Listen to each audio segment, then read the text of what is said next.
எப்பவும் நான் தான் எந்திரிச்சு சாணி கரைச்சி போடுவேன். அத்தை சாணி எடுத்துட்டு வந்து வச்சுருவாங்க. இன்னைக்கு என்ன நினைச்சாங்கன்னு தெரியல, அவங்களே சாணியெல்லாம் தெளிச்சு விட்டுட்டாங்க. நான் வாசல பெருக்கி விட்டு அழகா ஒரு கோலத்த போட்டுட்டேன். இனியாப்பா அதுக்குள்ள டீ போட்டாங்க. எல்லாரும் குடிச்சிட்டு அன்னைக்குன்னு ஒரு ஃபங்க்ஷன் இருந்துச்சு. நீ போறதா நான் போறதான்னு போட்டா போட்டி போட்டுட்டு இருந்தோம். எனக்கு இந்த வெயில்ல பிள்ளைங்கள இழுத்து போயிட்டு வரதுல இஷ்டமே இல்ல. அதனால இனியாப்பா வந்துட்டு சரி நான் போயிட்டு வரேன் அப்படின்னு சொல்லிக்கிட்டு இருந்தாரு. அப்புறம் என்ன நினைச்சாருன்னு தெரியல, அவரும் போகல. மொய் மட்டும் யாருக்கோ போட்டு விட்டேன்னு சொல்லிட்டு இருந்தாரு.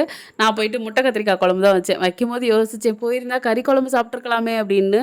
யாருக்கு என்ன விதிச்சிருக்கோ அதுதான் அன்னைக்கு நடக்கும்ன்ட்டு முட்டை கத்திரிக்காய் குழம்பு வச்சுட்டு ஒரு பக்கம் உலைய வச்சு விட்டு அரிசியும் போட்டு விட்டுட்டேன். இந்த அடுப்பு வாங்கினதுக்கு அப்புறம் நிறைய பேர் சொன்னாங்க இந்த அடுப்பு நல்லா இருக்காது வேஸ்ட்டு அப்படின்ட்டு. அதே மாதிரி தான் இப்போ 2 அடுப்பு தான் எரியுது, ஒன்று எரியல.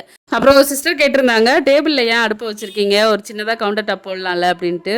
உள்ள கவுண்டர் டாப் இருக்குது, ஆனால் இந்த அடுப்பு அதுக்கு செட் ஆகலை. கொஞ்சம் சின்னதாக இருக்கா, இது இப்போ அடுப்பு கொஞ்சம் பெருசாக இருக்குது. அதனால் வெளியில் டேபிள் போட்டு வச்சு விட்டாச்சு.